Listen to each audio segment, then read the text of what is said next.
dialogue on a subject that I think you and I are both very committed to and have been for decades. Good afternoon to everybody, and especially our friends who are here today who have come to attend this gathering from Asia, from all over the world. We are aware that Jihan and his team at the National Peace Council, which I also have worked with for quite some time on similar interests, has done immense work in the field, internationally, with their contacts to, well, very simply bring about peace and reconciliation in our country. In a very divided country in deep conflict. So I'm not going to talk at great length. Jehan has instructed me to talk about, I haven't prepared anything, but I have talked about this so much, so maybe I can express some thoughts about my experiences, and especially what struck me in your request was to give some hope to those who are engaged in activities to achieve reconciliation and peace, lasting peace in Sri Lanka, because we have gone on for so long and not achieved, I would say not achieved much of that goal. True, there is no war, but the absence of war, as the great president of France said, the absence of war is not peace.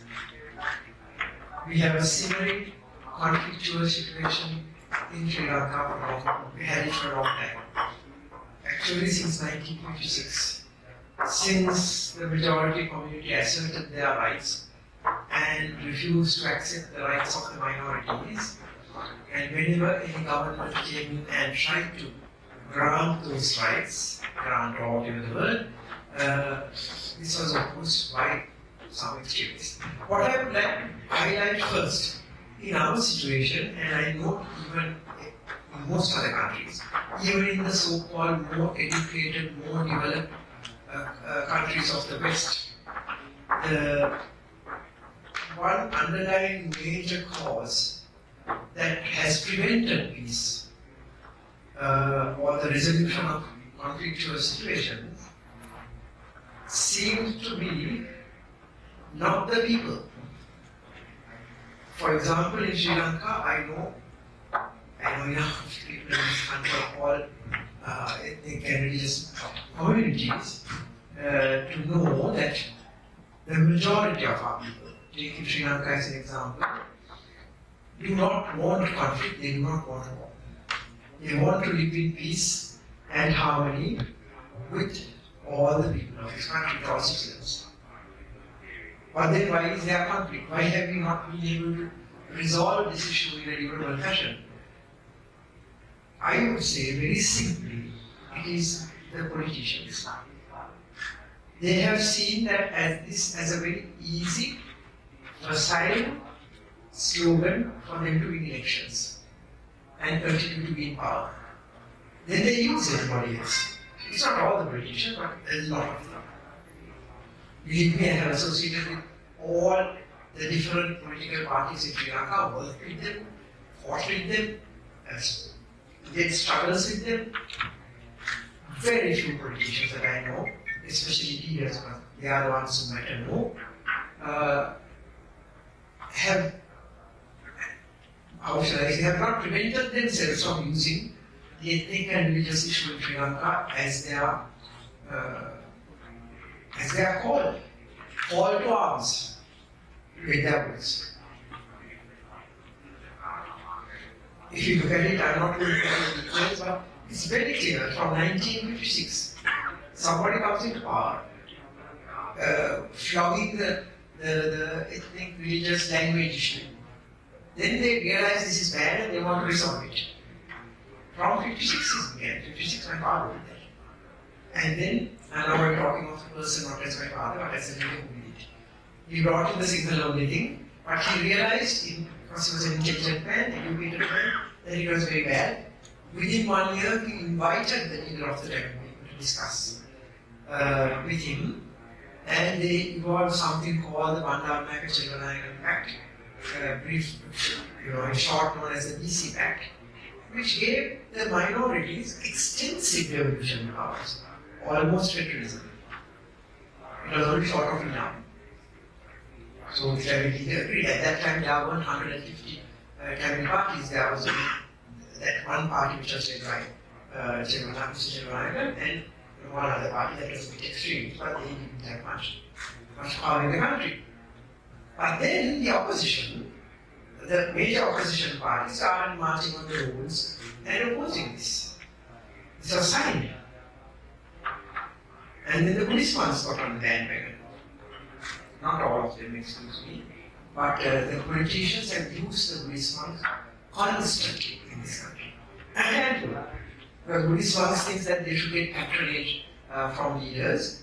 That has been the habit in Sri Lanka from the time of the old kings.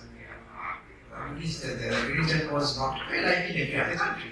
Catholicism, Christianity was always dependent on the powers that be, on the political authorities, and there are some resources expected all the time. So they are used.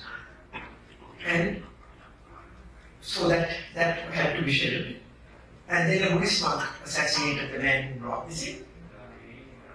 One Buddhist monk banned it, other one shot the trigger. Then other governments came in, one after the other, one after the other. All of them wanted to resolve it. Then the opposition, the parties that changed from one to the other, the opposition opposes it. But when they want to come to power, they say we will resolve it. But then the other party that tried to solve it earlier and they were not done. This has gone on. This is the tragic story of Sri Lanka. So I thought when I had to lead the campaign for my party, this has to stop. And as Jehan said quite rightly, I thought this for a long time. Long before I decided to come into politics, I didn't want to be in active politics. I was always on the margins. But I was refusing and resisting. But the views on the ethnic issue in Sri Lanka and the religious issue, I get the same views. Or now I'm in my late 70s, I get these views from the time before I was 20. And I have fought for it, argued for it, talked about it, worked towards it in the field. So when I was contesting for elections, it was not difficult. This was one of the 4 slogans on which our party contested. And this was also because of the conviction I had that our people are not going to go into all the details and be diverting. The people of Sri Lanka are not racist, except the extremists who are provoked by the politicians and the others the politicians use such as monks and all that. So, I have worked in the field. I have worked from the time I finished my university studies on my mid-20s. I have worked with the people in the villages and medicinal people. And I knew that the vast majority of them were not racist. How often they have told me, please tell the government, and I also received a massive majority. So if the single Buddhist people were against what we were saying, and I said it consistently, I didn't change anything, they wouldn't have given me such a majority, 63% of the vote. So I think we have to base ourselves on that, and that may be the inspiration that we have to work on. One thing that I continue, I have pulled out of active politics 4 years ago, especially because number one is that I think people must get out of, we can't be, political leaders must know where to get out. I promised the people that I will retire from active politics at age 60, and I did. I kept my word. But I have been in, helping in politics. There are times that I have moved out completely and gone abroad. So I believe that now, having moved out I was dragged back into active politics for 5 years, moved out again because I was very disappointed with the political diaspora in Sri Lanka. and very little was possible with them. So I pulled out and I told myself the only thing I will do, the main thing. I can't do out of the reconciliation things. We have our own foundation and we almost all the projects we do is on reconciliation and women empowerment also we have started recently. And building young leaders of Sri Lankan society, not only for politics, but every sector of the society. Leaders with skills to lead and with ethics. Ethical leaders. We have started an academy now, and we are doing that, and one part of the training, of course, is on reconciliation and peace and the need for it. And also, I must say that why am I still continuing with work on reconciliation and peace and all this? Only because I love my country, and I'm sure most of all do your countries. A country cannot move forward. With my experience, I have realized over and over again that a country or a society, a nation cannot move forward unless there is peace and brotherhood amongst everybody, the citizens in the country. If you are divided, you can't move forward, and we have proved that for 75 years. We have clearly proved that. We had one of the most educated nations in the world, not only in Asia. At the time we got independence. This is not my boasting, these were the figures that were given by international organizations. We had one of the best civil services, one of the best administrative services in all of the world. Developing countries, Africa and South Asian countries were pleading with our public servants, our teachers from the education system to come to their countries and help them in education and administration and all that. People got lots of jobs, highly paid jobs in those countries. But now what has happened? We are one of the least developed countries in the world. A large number of African countries that were far below us are now have gone much further than us. I don't want to name them. Countries in Asia that were very underdeveloped when we were on the way to development at the middle level have now bypassed us by far. And the only reason I can think we can analyze with facts and figures is the conflict situation where we wasted the most amount of our income, our revenues, our wealth, national wealth, on the war. Even now it has not stopped. Now all those who manage the war, the forces, the military, and others have realized what a lucrative business the war is. Now the war stopped, war finished 11, 12, 13, 14 years ago. But the budgets consistently give massive allocations to the police. I don't know why. The police is stopped. It's the police that should be developing in a situation of peace because they have to maintain civil peace, robberies and murders and that kind of thing. Police is stopped. But why? The military has what a jolly thing it is to have conflict, to continue conflict, because they have all built 3, 4, 5-story houses right up to the middle level of the military. And they have big businesses, they have very good vehicles, personal things, personal wealth they have amassed. So the circus continues. We impoverish ourselves. Sri Lanka is today one of the most poverty-stricken countries in Asia, certainly the poorest in South Asia, whereas when I handed over the government to my successor, Sri Lanka out of 8 countries was second richest country, almost second. One is slightly above us because of that reason. Now we are 8th or 7th. And we are one of the worst countries compared to most of the developing, so-called developing poorer countries. So I can go on and on giving statistics and figures, but of course corruption is another factor that has bankrupted us. But corruption is also possible, and it is a byproduct of a conflictual situation. When there is conflict, there is chaos. Anybody can do whatever they want. Anybody can do anything. So now, from having I retired from the presidency 18 years ago. At that time, the public service was not so much. Now it's about maybe 20%. I would say now it's 99.9%. In a war situation, politicians can drop, nobody's. And then they say, oh, we have to do the war. Give us a war. Don't let us go try to investigate us because it's a war. So, the politicians spread right through the political structures, seep down to the public service to the smallest person, and there's no argument. I would say maybe 2% that is not corrupting the entire state structure.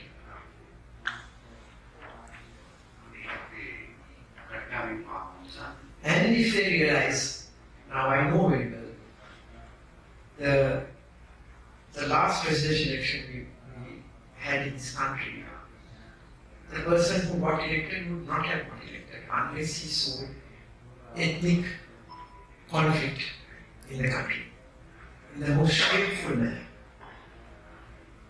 Not only the church bombings, but before that the attacks on the Muslim people in 2013.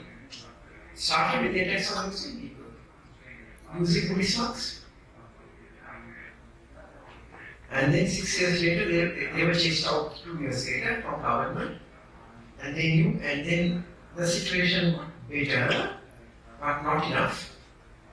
I know in that government I was pressurizing, doing a lot of work. I did State Institution for Reconciliation, for the Office for National Unity and Reconciliation. We did a lot of work, and therefore we had some say in the government, and we were pressurizing to bring in a new constitution or an amendment to the constitution to resolve the issue. And we were doing at the ground level a lot of what needed to be done. Hamdu the other day came to meet me with the Global Tamil Forum.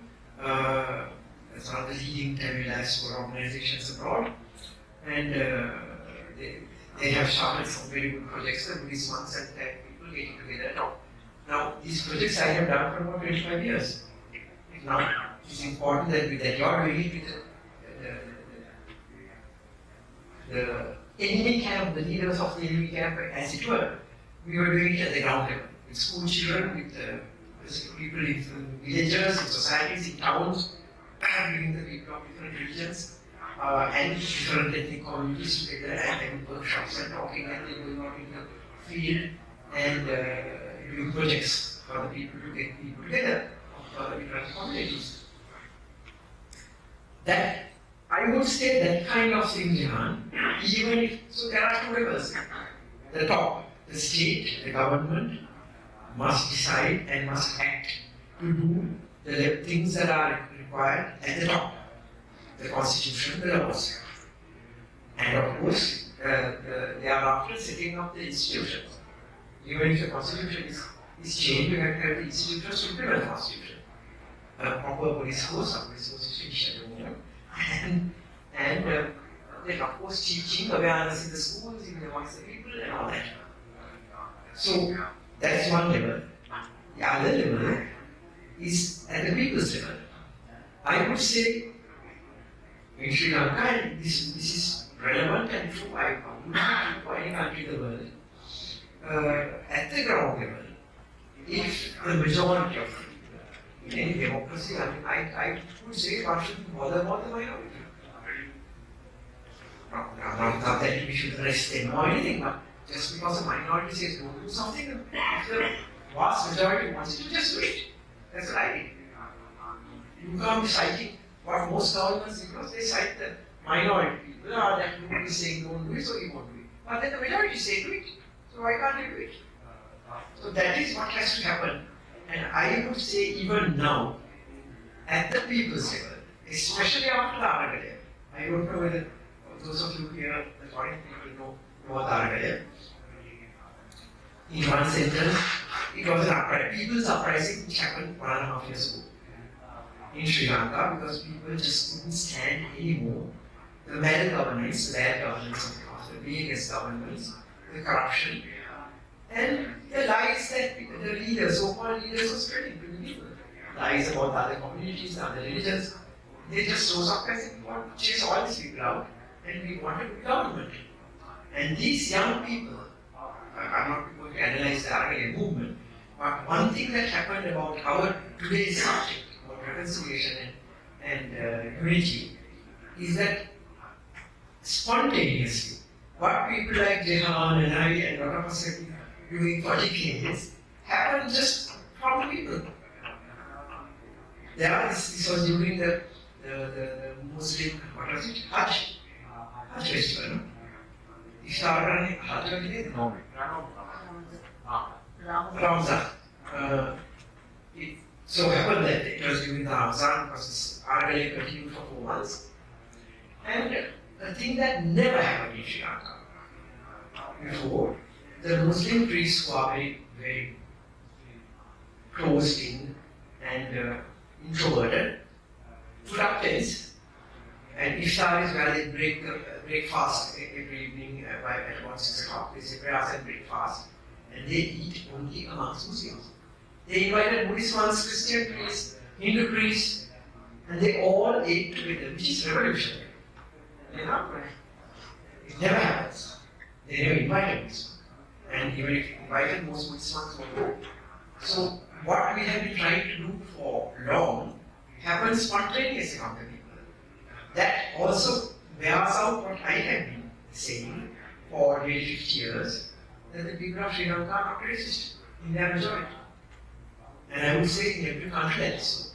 But what is important is that the people in authority, the leaders, not only politicians, political leaders, religious leaders, social leaders, business leaders, teachers, have to talk the language of peace to the people.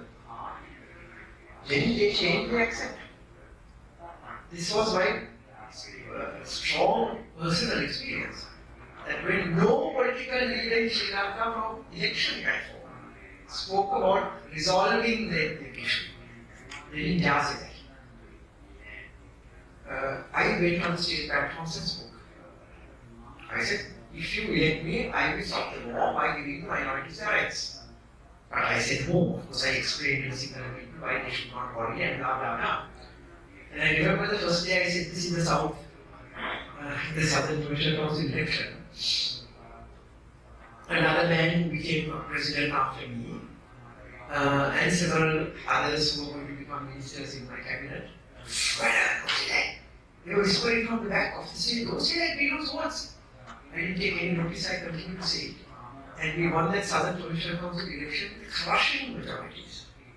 That is in the deep south, which is supposed to be racist. Supposed to be racist. It's not. So, the one lesson I learned and that I would like you to remember is that if people who are accepted as leaders of all sectors, tell the people the truth. Honestly, people are willing to listen and accept. That is my experience right through my political life. Not only did they accept it, they supported it. And one final thing, can I say that also? Is that important to you?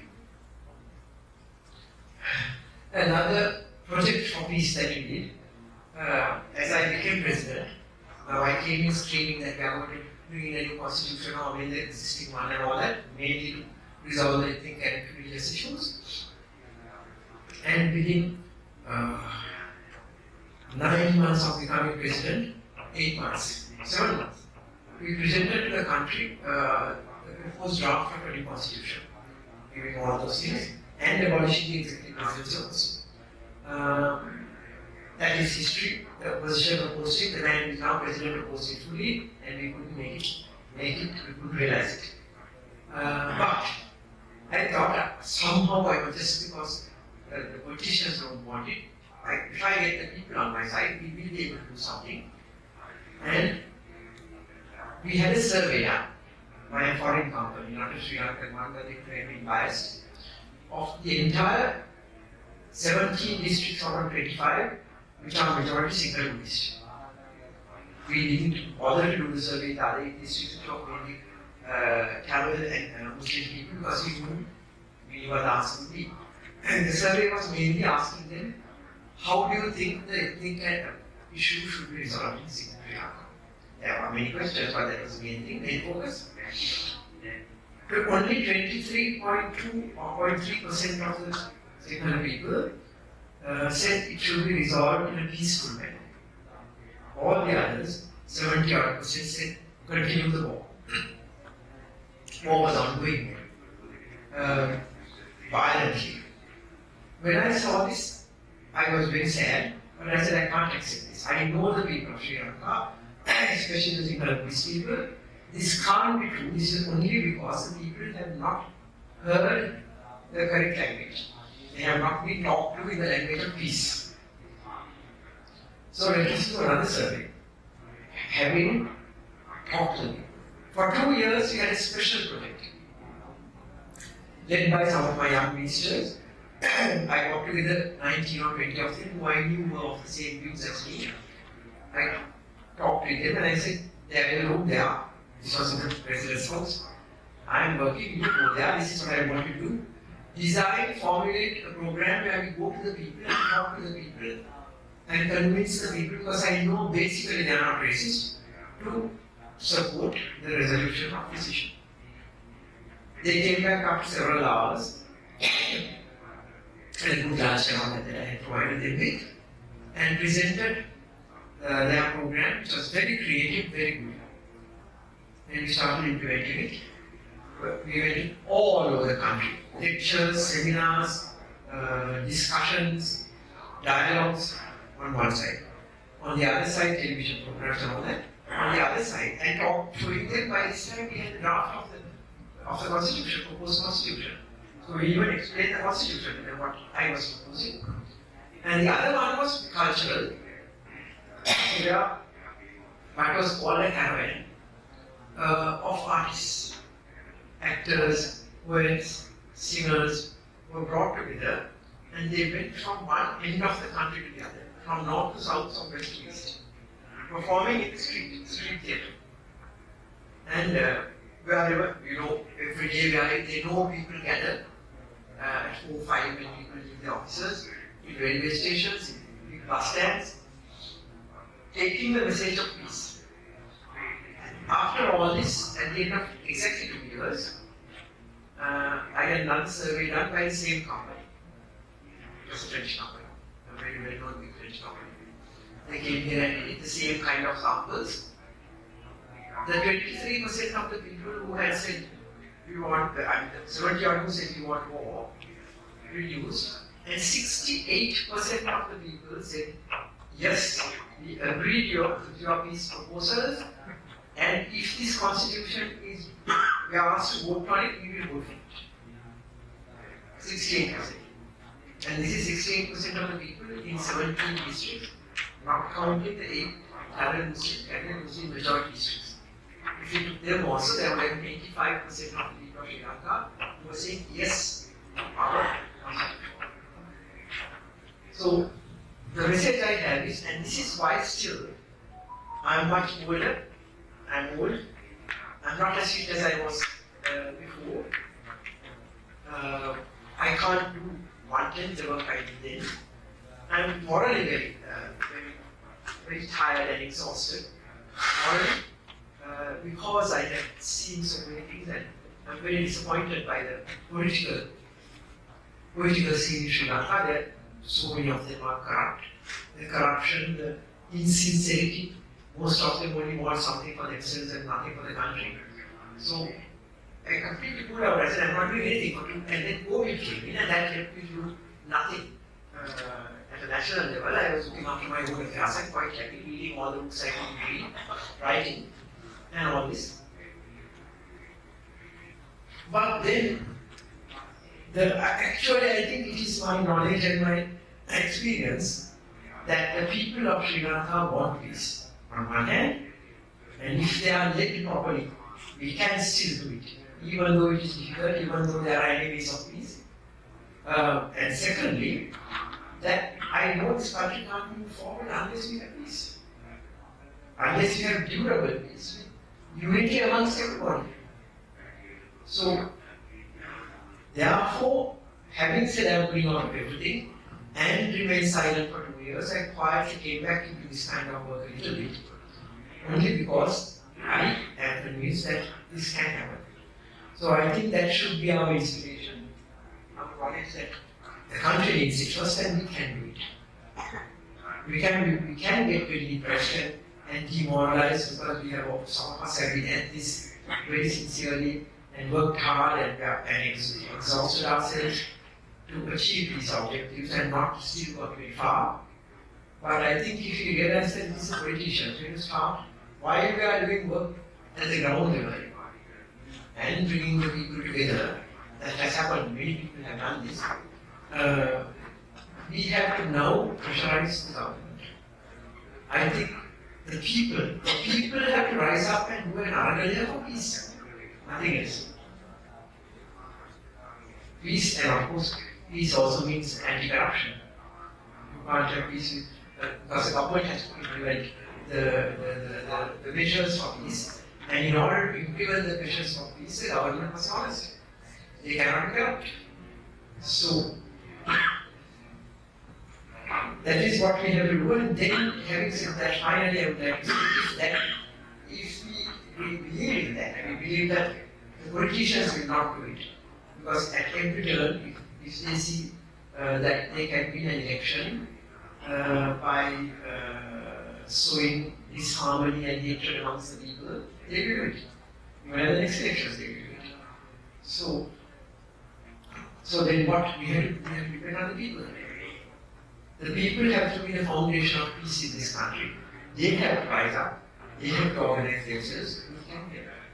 So organizations like this, the non-governmental organizations, people's organizations, civil society organizations can play an extremely important role in this if we believe that governments won't do much and the people have to take the lead.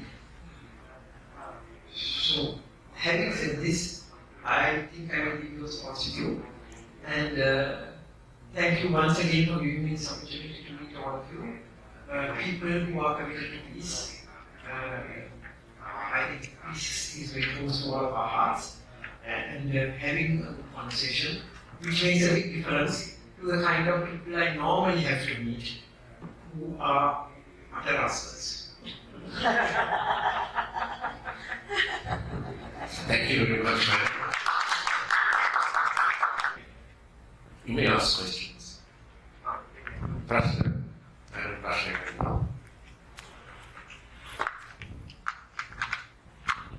Yes.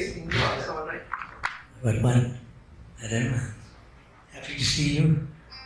I'm clearly thinking you laid out a very sketch for all of us to think about. How, drawing up some concrete lines of action, looking at the audience, what specific proposal can you give to a group that is thinking of religions for peace? If peace is the plan, how would you say 1, 2, 3, what can be done at this level, the next level, and the third level? I'm putting you on the spot, but how would you respond with your political science? What kind of projects have you identified at the moment? What sort of thing? Your group. You're obviously working in the field. So what kind of project have you been doing up to now? This session is more kind of an awareness, spelling out. No, I mean the people who are here must be engaged in various projects in their areas. As for me, I was in the Missions Conference so long, but Jihan, can you highlight? The work that we have been doing is forming inter-religious committees at the district and sub-district level, and actually educating people, creating awareness, building social cohesion, making them interact with each other. Sometimes they don't interact, even though they want to be peaceful, they sometimes don't interact so much.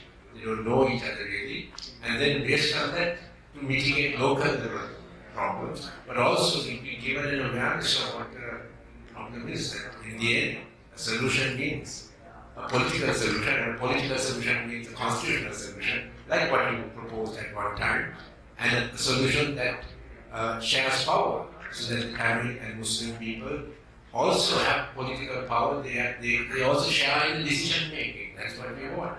So we take that type of message to people, but of course it's a small bit that you can't take to a large number.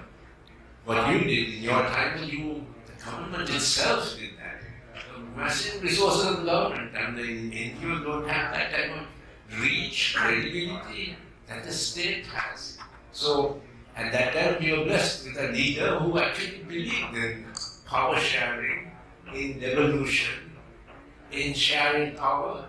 Unfortunately, at that time we also had the LTT, which was very, because of the traumas they had gone through, they were bent on a separate state, and that's where everything went wrong. But you tried, and of course you were not supported by the opposition at that time. So but anyway, you left a memory. You gave us a memory of what is possible and what needs to be done. The model that you came up with then is still a viable model. I think that has to be taken forward. We need to have the political leader who believes in it and will push for it without giving up. So that's the message we try to take to people if we meet them. But of course the message doesn't go very far. Small groups. Well, I don't know. I totally agree with what Jehan says. But taking it on from there to answer your question also, Father, because of all the work that our government did, plus all that the NGOs and others have been, civil society has been doing, civil organizations doing in the field, and there are quite a few religious civil society organizations, like our Reverend ones, there are Christian ones, and all that, and now there are a few Muslim ones coming up. I think a large number of our people have now got the message. That is what came out of Karate also. That they spontaneously came together. 20 years ago when we first came in, we wouldn't have been able to bring them together like that. So I think what we have been doing is not like Yetakapui. It had an effect. And one good example I want to say is that when the church bombings happened, I thought, oh my God, because I was then leading this National Unity and Reconciliation office. And I thought all the work we have done for 5 years, in that itself, what we had done earlier, not talking about that, is finished. People are going to rise up and Christians, Buddhists are now going to start getting Muslims. It didn't happen. The people did not rise up at all against the Muslim people. I think we can tap ourselves on the back. This was the work that a lot of us, not 1 or 2, hundreds, thousands of us have been doing in the field for 50 years. And that had effect. People realize that just going and attacking somebody is not going to resolve the issue of violence of a few extremes. So that is the one lesson I learned from that, and we should all learn. But I think now, to come back practically to your question, what should we do? As I said, in general, what we should do is that, as you said, there has to be a constitutional solution first. The other solutions can go on, bringing the people together. But the constitutional solution is the final thing. So, all those organizations that are bringing people together, doing all these projects, our police ones, the various people, I know the Global Family Forum also the other day, very nice that you are all coming together and doing all this and meeting political leaders. But go and tell the government that the final solution is the constitution. And actually, the people are at the moment asking for very little. They are only asking for the implementation of the 13th Amendment, which is about 50 times less what I offered in my constitution, which was sabotaged by the lack of 7 votes from the opposition. We only needed 7 more votes. With 68% of the single people saying yes, and then people vote for it if there is a vote on it, a referendum. only asking that the 13th Amendment, which is already, law, which has been passed by Parliament, should be implemented. So, what I am saying is, all those who are working, please tell the government implement this immediately. It's already too late. Implement the 13th Amendment. So, some people, maybe the president is scared that at the next presidential election, which is due in 10 months, that some single extremists will come and make a fuss. But I told him clearly, I have present myself, the extremists are less and less now. Isn't that so? The best example of that was the Arabic itself. And I said, you have at this moment, the political atmosphere is better than it has ever been to bring about peace. And I said, you are lucky I didn't have this kind of thing. There was a war going on, and our leading priests shouting against peace. Now none of them are there. They have also gone silent. They have realized that that was wrong. There are a handful of people. So I said, please take courage. Those handful of people are not important. We will all come out of the woods supporting it. So I think at the moment, religious leaders, society leaders, political leaders who think like us have to come into one big forum, talk with the government, and if they don't do it, do an array on the woods. Not burn houses and burn buildings, just make an array. There's no exception. All that they have to do is say, yes, we are implementing it and instruct the public servants. And there are a few other things which are very serious because I think I have always been education geek. But I think we cannot take a country one step forward without it. One is peace, but the other one is education. Without education, the country can't go forward. We have one of the best education systems in the world. Today it's crashed. It's hopeless. And that is why political leaders are corrupt, because they come through the education system. They are not given any values, they are not given any skills. The most unskilled people today are in Parliament, in Sri Lanka. I don't think there are even 15 or 20 graduates. And those are also people who have a diploma from the law college. That's why they come. Very different to a degree. So, the education, just one simple thing, which is very, very serious. In Sri Lanka now, since some decades, we have only single Buddhist schools. We have only Tamil Hindu schools. Now the Muslims have started, we have Muslim schools. These were schools, for example, the single Buddhist schools that are some of the best in the state education sector, like Visakha Vidyalaya for girls, Nalanda, Ananda for boys. 100% single Buddhist. They won't allow anybody else. There is no law, there is no written thing. But the principles are all, they select people who think like that. Former army captains and this kind of thing. They refuse to allow a child who is not single in school. Both those schools were begun by Christian British people. During British times. By Christian British people. And the second principle of the famous Ananda College was a Tamil from Japan, by the name of Thangaraj or something like that. And a lot of Tamil and Muslim children were educated in Ananda and Ananda. Today no. So then there is Zahira College, which is only Muslim. Then there is Hindu College, which is in Belgaum. Girls Hindu College, boys Hindu College. So we are creating little ghettos of single and Buddhist children. Then now there are the Catholic schools that are beginning to refuse to take children who are not Catholic. What percentage? A small percent. I know 2 or 3 big schools in Colombo that are refusing. And I'm closely associated with them. I even complained to the cardinal. So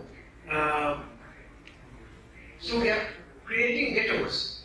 And after 15 years in school, 12 years in school, only with single Buddhists or Christians or Catholics or Muslims, Hindus. How are you going to cause reconciliation? I think one of the things where the Buddhist Monks Association has to fight for is at least schools that I mentioned start taking in at least 25% children who are not Buddhist. I am convinced the fact that I went to a Catholic school where the majority Catholic children naturally, but I would say 30% at least were non-Catholics. So my best friends were Catholics, Anglicans, Muslims, Hindus, workers, Tamil Muslim, and I'm quite sure the basis of my non-racism was that. So I think one little thing, for example, that we can all fight for is that one day soon after the Nepali government came in and we formed the Kumarathunga, we had a big function where we celebrated the main religious festival of each of the four religions. We organized events to celebrate where we brought in 200 school children or from different schools, 10 from each school or 5 from each school, to one place, one school. Say it's a Hindu festival, then we would meet in a Hindu school, Christian one, like that. Together, and they all boil the milk and cook the food, and they learn the customs of that particular religion and celebrated together. Then we organize games for them, and somebody gave a lecture or two about the importance of that particular religion to all the other children. And very often, at lunchtime, the children would come up to us and say, "Madam, we didn't know that they were so nice." These children have to be putting their arms around Tamil children and other Muslim children. We didn't know they were so nice. Then I went into the matter. Those children from Colombo district had never ever spoken to a Tamil child. And these were teenagers, like 13, 14 years old. And that begins in the school, the so-called great secret Buddhist school. So at one of these functions, the president was also there, and it was President Sisera. In my speech, at the end, I said, this is happening. Single children have never spoken to Tamil children have Muslim. Muslim children is more easier because they associate with the body. It's very rare that a Muslim child, except in the East, where you get, isolated Muslim villages, Muslim people associate Tamils, Sinhalese and everybody. So I said, this is very bad. I suggest that the government takes an immediate decision to instruct this school, whatever religion, Buddhist or Hindu or Muslim or Catholic or Christian, to take in, start with 10%, I said, 10% of children who are not of that particular religion, and then go up to 25-30%. Goodness. From within 2 hours, this went on TV, I think it went live, I was abused in filth on various social media, Facebook pages and all. I will say this, that I'm a Tamil lover, that I'm a Muslim lover, that I'm trying to destroy Buddhism and all this kind of thing. It's not just a handful of people, probably from those schools also. So, but that we didn't care, that's a minority. We have to ignore the extremist minority and listen to the majority. But at the same time, I got a lot of praise from the majority. People of all religions. So, I think there are little things like this in art which are really, really important. Even if we bring about a constitution, a very good one.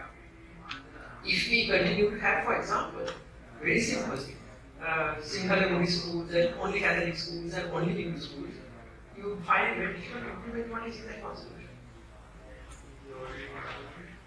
Each one will be in his little isolated prison cell, imprisoning himself inside that. So there is a lot of work to be done, it can be done, and if people take leadership and call upon them to do it, I think it will happen. And even now the Buddhists can take a much bigger leadership, active, open leadership than before, because the situation is much better now. Even the Mahanayakas were shocked, I can assure you that. maybe one Anunayaka, but others won't. Or for Anunayaka, we keep silent because we also realize this person. Thank you, madam. I mean, it's been a wonderful